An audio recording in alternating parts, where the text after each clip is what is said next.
Big moves have just been made with stamp duty reform. Yesterday decided. Stay tuned. We're going to tell you more on Friday Frenzy.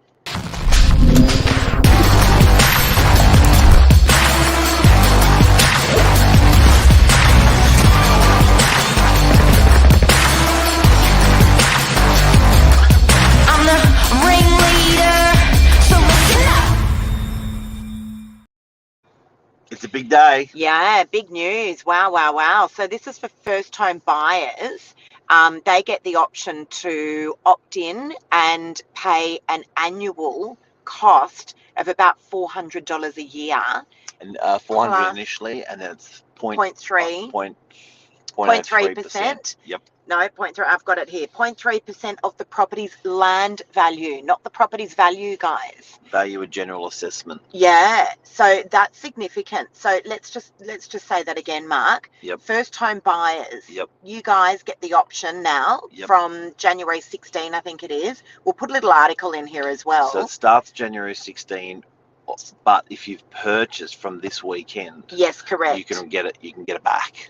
Okay, so let's just go through it slowly, guys. We're talking about the new first home buyer stamp duty reforms. Mm-hmm. If you are a first home buyer, you get the option now of not having to pay all of that stamp duty up front. Huge. You just pay 0.3% of the land value, not the property value, plus a $400 per year fee. And I think where this will particularly kick in with first home buyers is if they just didn't meet thresholds. So they're just going to be able to claim, like not pay. It's just something huge. Oh, this is massive. It's the biggest conversation that we have with first home buyers is about, the stamp duty, because not only are they saving for a deposit, but then on top of that, you've literally just got to save this extra bundle of money that you don't even get to enjoy. I think that's the hard thing with stamp duty. Is that you're literally just throwing it out the window and you don't ever get to see anything for it. And I think it's a segue for stamp duty, full stop.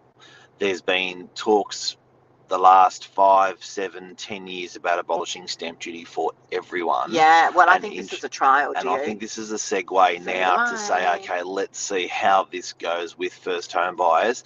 They don't mind, because with first home buyers, they've taken stuff off the table and put stuff back on the table. So it's sort of a bit of a platform where they can do that if they get it wrong, or they can vary it, get rid of it, whatever. I agree. So I think that what they're going to do is segue now with stamp duty, and then if this is successful, they'll work on the model for doing it for everyone, because they have been working on that model for 10 years now, forever. So big news for real estate. Massive news. And another thing as well, I think the government's really conscious about the property market at the moment, having some corrections across New South Wales and all of Australia. I think they're saying, okay, we've got to stimulate if we're gonna whack them with interest rates. I was just going to say that. I literally was just going to say that. Yeah, you did. I'm pretty sure I probably said it before and then you stole it anyway. But this is what I think as well, Mark. I think that because people have been hard hit with these interest rate rises, even though they were just unsustainably low, even though people have been hit with these interest rate rises, I was wondering what the government might do to stimulate that property sector, because it's a massive part of our economy. They don't want to cripple it and put it on its knees. It's like they've been sitting on their hands, not really caring about what's been happening in property. But I think the motivation's inflation. They're saying, well, when there's no use in doing one thing and then stimulating on the other side, because the whole reason we're putting the rates up is to make sure inflation comes under control. I just want to read out an example here. There's actually a really good site. We're going to put a link to this, guys. We're talking about the abolishing of first home buyer stamp duty and swapping it out for an annual payment. Massive news. But here's an example. Someone buying their first home in Sydney for $830,000 with a land value of $265,000 land value can choose between an upfront stamp duty of $32,440 or an initial annual property tax of $1,195.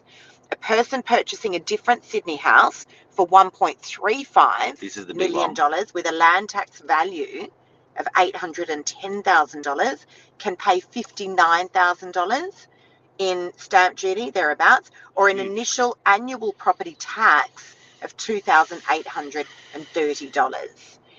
Now, the next question here was, is the land then locked into the property tax forever? And the answer is no. Okay, so that's not bad. That's not bad. If you're going to buy a property over 800 grand and you wanted to flip it in 2 years or 6 years, you're not paying that full freight stamp duty you'd normally have to pay. So I think that's going to stimulate that middle end of the market. Yeah, absolutely. It's going to be awesome for first home buyers. It really is. And listen up, guys, because what does that mean for property? So here, I'm just going to get out my crystal ball for a minute. The 1 and 2 bedroom apartments on the northern beaches. So we're primarily located in DY. We transact a lot of the lead-in properties in that vicinity. That's how we roll. Those 1 and 2 bedroom apartments, let's say in DY, have been very affected by property prices. So a stock standard 2 bedroom apartment that we're now selling for $750,000, we were selling that for, circa $880 about 12 months ago. Would you agree, Mark? I'd agree, Lisa. Thank you, Mark. Now, I would say to you that given what's going on here with these stamp duty reforms, that part of that market is actually going to start to creep its way up again. Look at that. Look at that, kids. You got to pull your graph over a little bit. No one can see it. Can you see that? Can you see the 18%?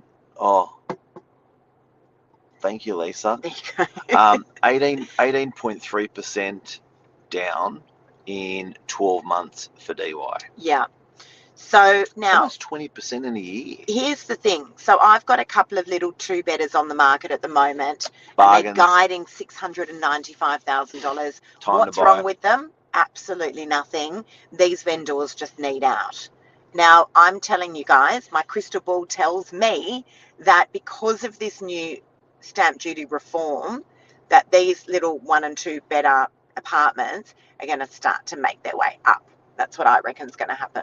Because there's going to be bottom of the market. There's going to be a big demand. I've been saying it for weeks now. I reckon we're at the bottom of the market. Yes, I do.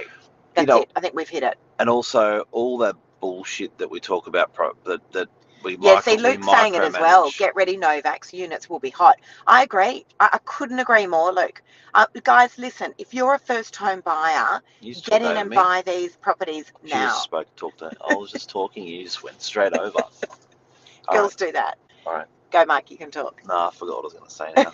But I'd be getting in now, and then as we mentioned, you can actually apply for a refund if you're purchasing from this weekend. First home buyers, you can apply for a refund, as Mark said. You don't need to wait until January of next year. But I think this is a trial for stamp duty. I really do. Huge. Can we talk about getting the most amount of money in the shortest possible time? Yeah, but in a second about what a great time and opportunity is to buy at the moment. Yeah.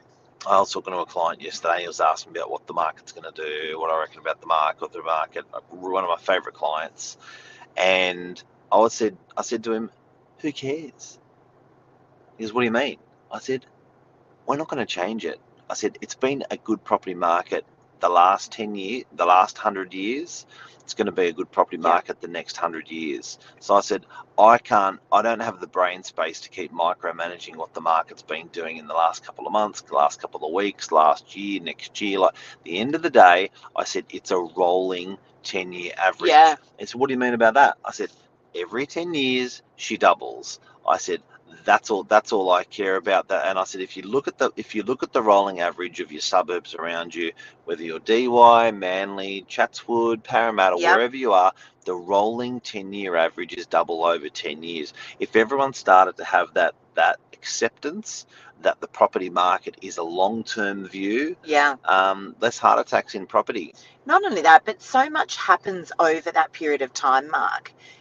We still have seen, let's have a look at the property market over the last 10 years. We've still seen fluctuations in interest rates. We've still seen recessions. We've seen all sorts of things, and the property market continues to go from strength to strength. It goes up, it goes down. It's what the property market does. There's actually some really good information here. I'm just quickly flicking through it with regards to this stamp duty reform, we will put this link in here, guys, for you, because there's all sorts of questions. What if I move out and it becomes an investment? Yeah. Am I better off paying stamp duty or property tax? Yeah. What are the downsides? This is a really, really good article. We're going to put it in there for you guys.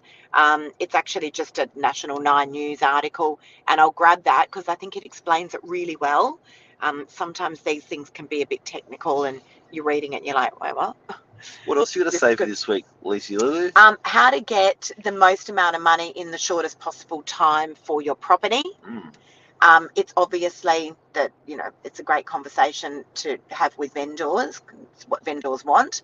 The best way to do that, I want to give it just a little case study, Mark. I had a vendor who called me up last Friday, and really lovely two-bedroom apartment in DY with a lock-up garage, really good block, really good property, internal laundry, the one in Maramba Road. Yep. Okay. He called me up and he said, look, I need out. I need to sell the property. We were at that time guiding 700 and, don't quote me on this, but I think we were guiding 725,000 for it. We were getting decent group numbers coming through. We'd had a couple of, you know, little low ball offers, nothing that was going to get it over the line. So I said to my vendor, here's how we're going to get you sold for the most amount of money in the shortest possible time. And I asked him, what's the time frame? He said, I want this done within 7 days. I said, okay, here's the strategy. What we're going to do is we're going to put on a guide that is very appealing to the market and extremely competitive. We're going to put the guide on at $695,000. I kind of need you to close your eyes and ears and just let me do what I need to do to get you sold for the most amount of money in the shortest possible time. Now, as a result, by Saturday, we had 4 offers come in. 4. His break even, to be very transparent, was 700,000. That's what he really, you know, wanted to get out of the property.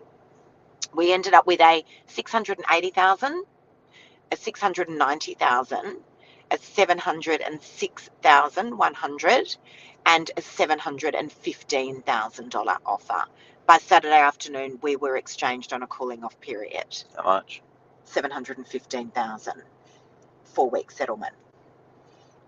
So what I notice with clients is it's very counterintuitive. They think, how the hell does that work when you do that, when you hammer my pricing like that? And it actually catapulted.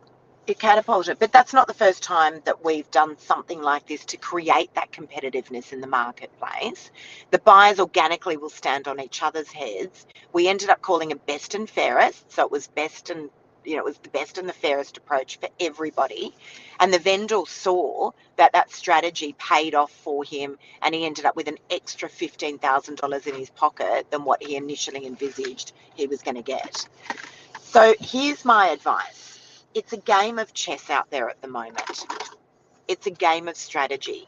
Your agent, who you have chosen, will guide you on the best way to get the most amount of money in the shortest possible time from the market. If you're a vendor and you choose to not take the advice, that's your choice.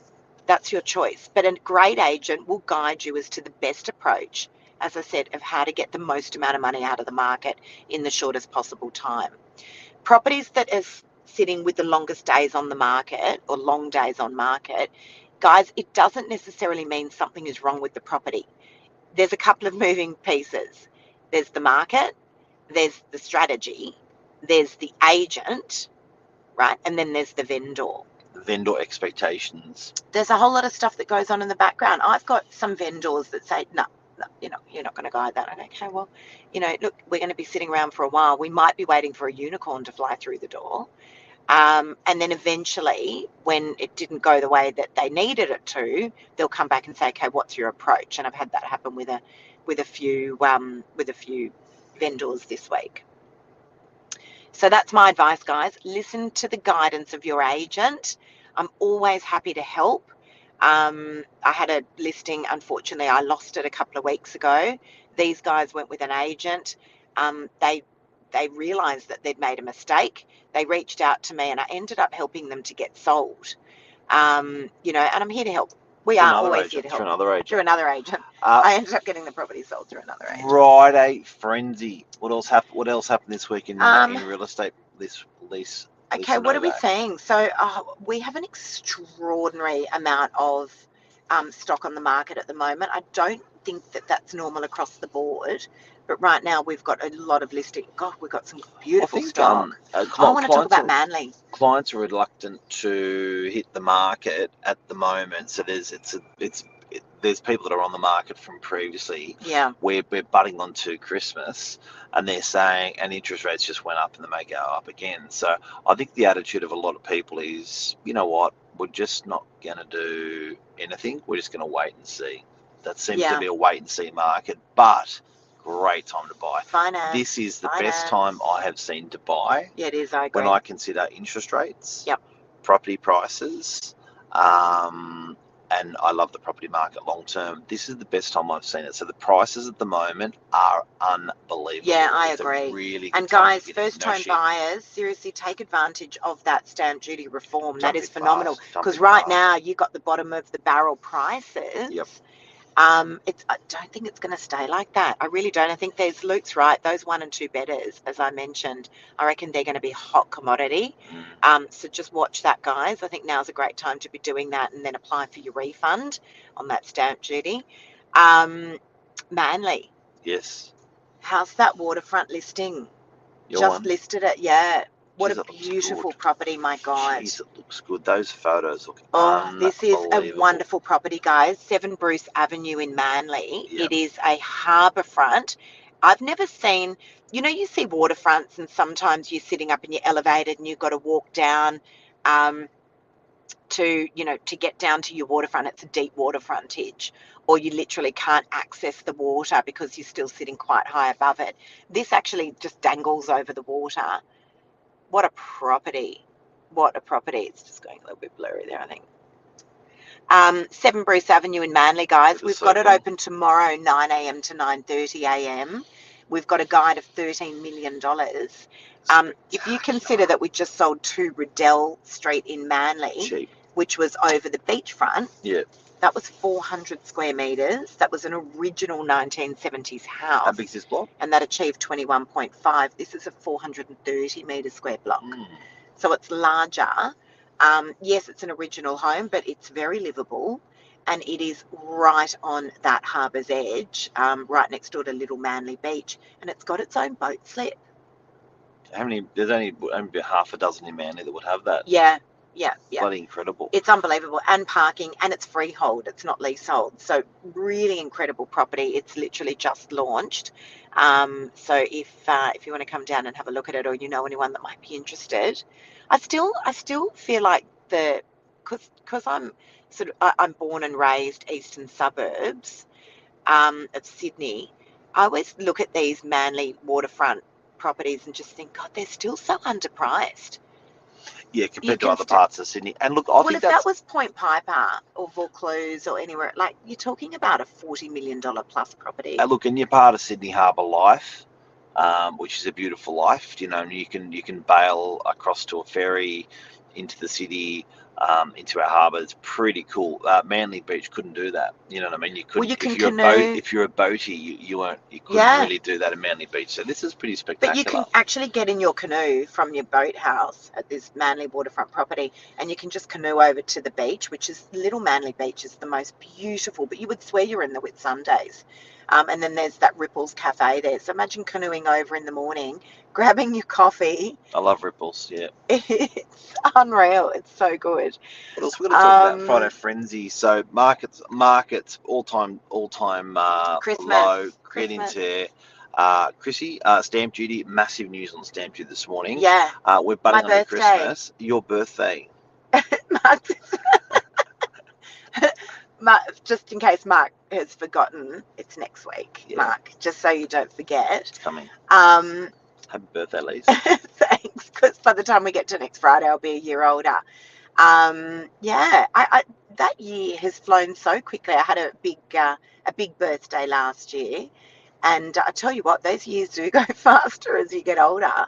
Bloody incredible. It's scary. It's really scary. Yeah, Christmas, but don't forget, guys. Remind Christmas Mark it's my remind birthday me. next week. So Christmas is 5 weeks away, 6 weeks away, which is pretty unbelievable. Yeah. So what we're starting to do now. I can't believe we're already 19 minutes into our live and I haven't even spoken. Oh, he's a character, isn't he? But yes, Christmas, guys, it's not too late to get your property on the market. I just listed one this week. Don't be afraid of that, particularly with, if you're one of those lead-in properties. I think it's actually going to be quite a busy Christmas, New Year period for property. And I'm noticing that a lot of people are going away. Is that just me? Like I'm noticing mid-year, everyone went away. Yeah. End of year, I'm noticing a lot of people going, no, we're just going to hang around. I think a lot of people jumped on planes as soon as they were able to. And if you have a look at the cost of those flights, we were looking at some flight prices to New York at the end of the year. In economy, they're over $5,000 a person. It's out of control. That's the cost usually of about a business class ticket. So I'm not surprised. Wait until the next costs year. are out of control. Wait until next year. Yeah. I reckon it'll calm down a little bit. People are a bit excited with the airfares and stuff. Yeah. That's a show. That's it. Thanks, Lise. Anything else you'd like to say, Mark? No, you've done a great job today. And guys, have an incredible day. That's property news. That's Friday Frenzy this week. Some exciting news with stamp duty. So let's see where it goes. We'll pop a link in so that you guys can have a good look through it as well. Boom. See everyone. Love you. See you. Bye. Bye.